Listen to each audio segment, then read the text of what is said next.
Salut à tous, c'est Stoneman et aujourd'hui on va parler d'un deck Magic the Gathering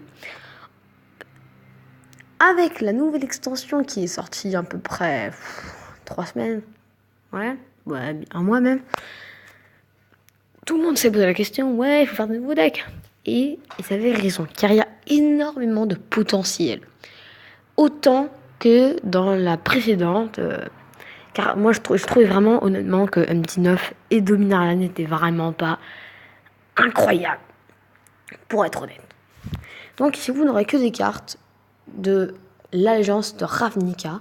Donc ça va être un deck standard jusqu'à la prochaine rotation, ou encore de rotation, je ne sais plus. Désolé. Donc là, je suis sur le site Advanced Magic Counter, car je n'ai pas pu encore commander ces cartes. Mais je vais vous les présenter. Donc déjà, je vais vous faire la présentation du truc Advanced Magic Counter. Donc c'est un très beau site. Donc, qui peut vous faire des parties. Donc en normal, et en commander. Donc hop, tout ça. Il y a même ça. Hop. Vous pouvez même les mettre en spectateur pour que je vois. Et si vous avez un doute, vous pouvez chercher une carte. Si vous jouez avec quelqu'un d'une autre langue. On va quitter. Donc voilà, vous avez aussi l'historique. Ah, ok. Vous avez ici pour des cartes, chercher. Ici, vous avez le deck builder, donc c'est ici que j'ai. Ici, il y a problème sur le clavier. Donc, par contre, c'est en anglais. Donc, je vais vous présenter le deck Rakdos. Donc, Rakdos, noir, blanc. Noir, rouge, pardon. Donc, là-dessus. Donc, il a 60 cartes, c'est normal, tout ça. Donc, là, je vais vous présenter les cartes. Je vérifie juste que c'était bien en train de se mettre, la vidéo. Donc, on a un Thirsting Shade. Donc, c'est une créature. Pour un mana noir, on a une 1-1, lien de vie. Et pour 3 manas, dont un noir, il gagne +1/+1 jusqu'à la fin du tour. Et je l'ai mise 2 fois. Donc pour moi, c'est une bonne créature en début de partie. Vous pouvez vite des points de vie, tout ça. Ça sert. Après, on a 3 fois un Spearwear. Donc, pour un mana rouge, on a une 0-2 défenseur, gobelin, voilà. On peut l'engager et il va infliger un dommage à tous les adversaires. Donc assez efficace, je l'ai mis 3 fois parce que c'est aussi efficace. Pour mes tours, l'adversaire joue aggro, ça vous permet de rester un peu en sûreté. Après, on a 2 fois Teen Street Dodger. Donc là, c'est aussi un peu aggro. Donc c'est une rouge. Pour un mana rouge, on a une 1-1 avec la célérité. Donc ça, c'est très bien. Pour un mana rouge, il peut ne pas se bloquer, excepté par des créatures avec le défenseur. Donc là, c'est un peu, ça vous sauve. Je lui ai mis 2 fois, ça vous sauve. Imaginez, vous avez que ça en main. Vous avez une créature en main, mais vous ne pouvez pas le jouer parce qu'il vous manque un mana ou 2. L'adversaire a beaucoup de créatures. Vous pouvez lui mettre des dégâts en mettant un petit boost et en même temps aller payer un mana parce que vu que son effet coûte un mana, déjà c'est peu cher, mais vu qu'il coûte un mana, lui, et ben vous l'avez le mana. Donc il faut le faire à tous les tours. Après, on a 2 Press of Forgotten Gods. Donc, voilà, là, c'est une créature noire. Donc, pour un mana noir et un mana incolore, on a une 1-2. Et on peut l'engager. On va sacrifier 2 autres créatures. Et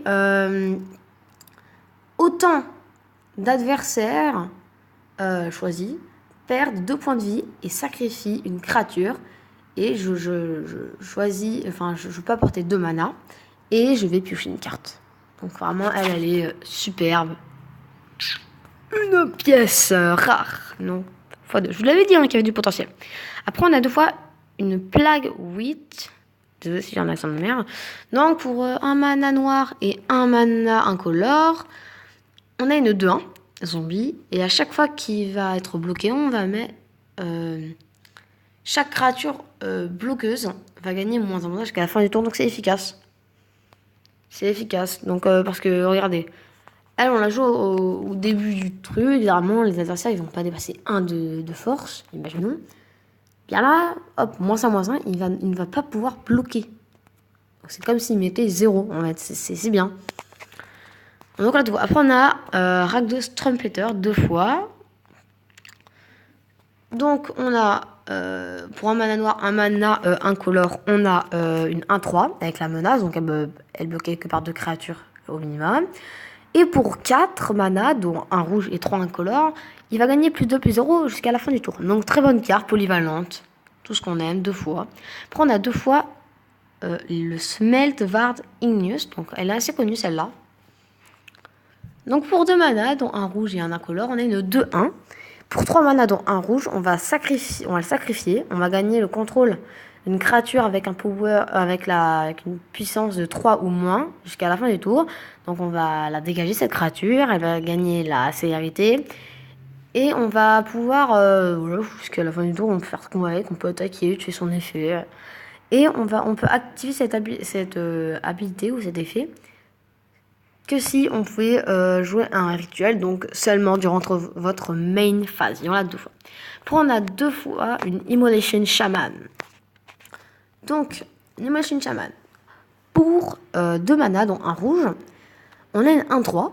Et à chaque fois que l'adversaire va activer un effet d'un artefact, d'une créature ou d'un terrain qui ne coûte pas de mana, donc engager le terrain, tout ça. Donc là, ça c'est très courant parce que les terrains à double, ils font engager le terrain, ajouter un mana.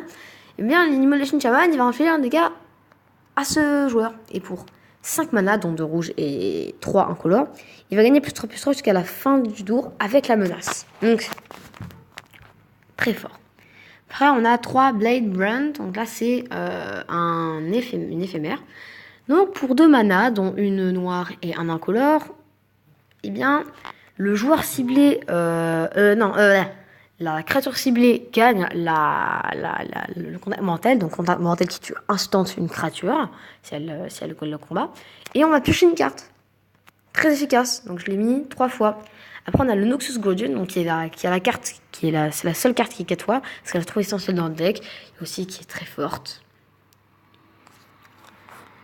Le Noxus Guardian, donc pour 3 mana, dont un noir, on a une 2-2 avec le contact mortel. Ça, c'est bien chez l'adversaire. En plus, ça peut tempo, ça peut tout faire en fait. 4 fois, j'ai mis. Après, on a l'acte de trahison ou Act of Treason, donc 3 fois. C'est aussi. Là, c'est un. Comment ça s'appelle un rituel. Donc, lui, il est extrêmement connu parce qu'on gagne le contrôle d'une créature jusqu'à la fin du tour. Elle a on la dégage et elle gagne la célérité. Donc, en fait, on l'a 3 fois. Ça rejoint un peu celui-là, le Smeltvard Igneous, qui peut aussi pour 3. Donc, le Smeltvard Igneous a un acte de trahison, j'ai envie de dire, dedans. Donc, en fait, c'est. On l'a, en fait, 5 fois en réfléchissant, on l'a 5 fois le lac de trahison, quand même. 5 fois dans le deck, ça peut être très efficace. Après, on a 2 fois un Burn Bright. Donc pour 3 mana, dont un rouge, on a, toutes les créatures qu'on contrôle gagnent +2/+0 jusqu'à la fin du tour. Donc ça, c'est bien pour aller terminer un adversaire, pour mettre la pression, pour faire le café, en fait. Après, on a le Carrion Imp, en une fois. Donc pour 4 mana, dont un noir et dont 3 incolores, on a une 2-3 vols. Et quand il est sur le terrain, on va exiler une carte depuis notre cimetière. Donc déjà, 4 tours, on peut avoir un truc, sinon pas le jeu. Et si je le fais, eh ben, je vais gagner 2 points de vie. Donc c'est efficace. Après, on a l'Amplifier. Donc pour 4 mana, dont 2 rouges et 2 incolores, on a un élémental. 1-1. 1-1, je répète bien, une 1-1 pour 4 mana. Tu te dis, waouh, mais c'est une merde cette carte. Mais non, parce que au début de votre phase de dégagement, on va révéler les cartes du dessus de notre bibliothèque jusqu'à avoir une créature. Après notre prochain tour, donc l'amplifier va avoir donc le pouvoir de l'amplifier va on va dire va devenir le double de la carte de créature qu'on avait révélée. et sa défense aussi. Donc imaginons, vous révélez une 3-3. Et bien en prochain tour, elle va devenir 6-6. Car vous faites 3 x 2 et 3 x 2. Et hop, et après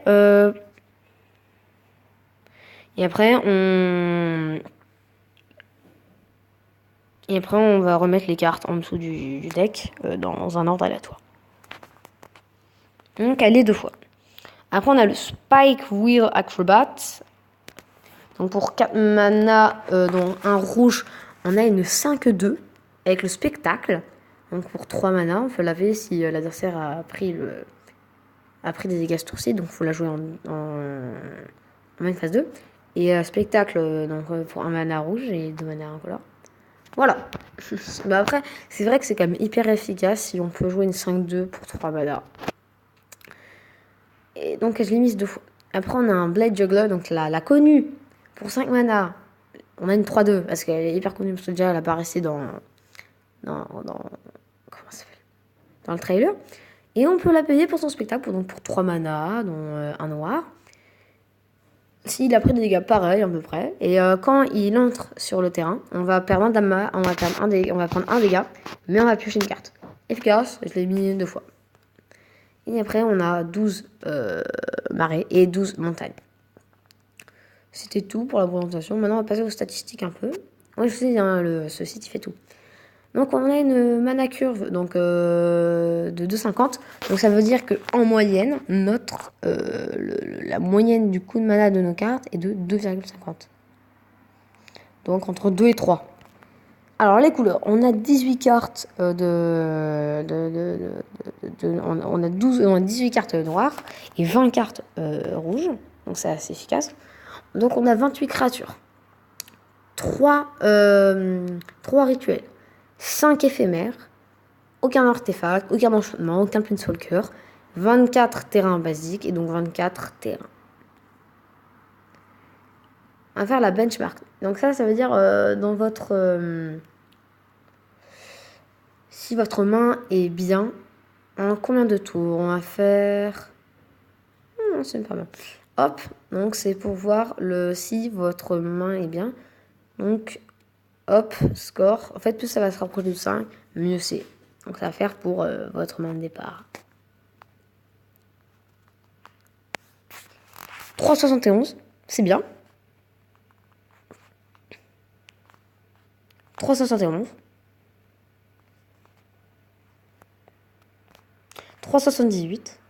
On va encore faire 2 fois, je pense. 3,66, un peu moins bien. Et 3,74. Donc ouais, autour on peut dire... hop. Donc voilà, c'est assez efficace. 3,70 on va dire environ. 3,75 même. Maintenant, on va revenir là. Et maintenant, on va faire le truc qui est le mieux à peu près. C'est le test de la main. Voilà. Alors ça, hop. Donc, en main de départ. Là, il simule des mains de départ avec des petits trucs. Vous pouvez même faire une petite simulation avec un ami qui joue pour le tester. Donc, on a une montagne. Un marais. On a le truc qui donne le contact mortel et qui nous fait piocher une carte en deuxième tour. On a la prieuse. Donc, ça peut être efficace. On a ça 2 fois. On a lui pour regarder. Je pense qu'un mana serait pas de refus. Hop, on a une nouvelle main. Bon, là, il a pas fait mulligan. On a 2 montagnes. Alors, on a 3 montagnes et un marais. Là, c'est un peu goût. On a le truc, la célérité. Donc, ça, c'est très bien. On a encore le Noxus Groudon, donc qui est de la touch. Et après, on a celle-là. Donc, ouais, là, on pourrait faire un truc intéressant et pas mal. Parce que lui, il a la célérité. Elle a le spectacle. Donc, au 3e tour, on pourrait la jouer. Parce que après on pourrait payer 1 pour qu'il soit bloqué que par les créatures avec le défenseur. Or, le mec en face n'a pas obligatoirement des cartes avec le défenseur. Et donc, on pourrait la jouer pour seulement 3, vu qu'après, on va pouvoir mettre des dégâts. Donc, c'est très efficace. Et lui, il est là pour ton coup. Voilà. Nouvelle main. On a 1, 2, 3 montagnes. Un marais. On a le truc qui donne le combat mortel. On a le truc qui est de 1. et qui peut gagner, enfin qui fait gagner -1/-1 la créature qui bloque là. Et après on a encore celle-là, donc ça peut être bien. C'est pas ouf mais bon. Après on a 2 montagnes. On a le truc qui nous... Ah là, avec le défenseur, ça c'est bien. Lui on peut pas le jouer encore parce qu'on a pas le truc. On a... Hop. Non, on peut pas jouer, pas jouer. C'est pas... Non. On a mulligan. Donc on a 2 marées, une montagne. On a ça, donc on peut jouer le premier tour. Lui, on peut le jouer. Et après, on a ça. Bah là, je veux dire, c'est une bonne main, j'ai envie de dire. Allez, on fait le dernier. Donc une montagne, 2 marées. Ça, pour le premier tour, c'est efficace. Ça, on peut le mettre deuxième tour. Ça, on peut le mettre troisième tour. On a une bonne main. Allez, la dernière. Un marais. Un truc qu'on peut jouer le premier tour. Le truc qui gagne le truc. On a le contact mortel. Non, c'est pas une bonne main. Mulligan. 2 montagnes. 2 swamps. Une montagne. Un mulligan. Une montagne. 2 terrains. Donc 2 marais. Donc on peut jouer le deuxième tour. Ça se tente difficilement. Mais bon. J'espère que ce deck Rakdos vous aura plu. Et j'ai oublié de vous dire une chose. Pour ça, on va vite aller là. Tac, hop, tac, tac, tac, hop. Ça, c'est en français. Donc, si vous voulez regarder, hop, un peu créature, voilà. Le prix sans les terrains, il est de 13,85 €. Donc, j'ai envie de dire que c'est vraiment pas mal pour moi. Enfin, normalement, le deck pro, il se demande ça. Et je pense qu'il a ses chances. Hein. J'ai déjà fait 2-3 combats en simulation. Je les ai tous gagnés. Assez efficace. Donc, sur ce, je vous dis à bientôt. C'était Stoneman.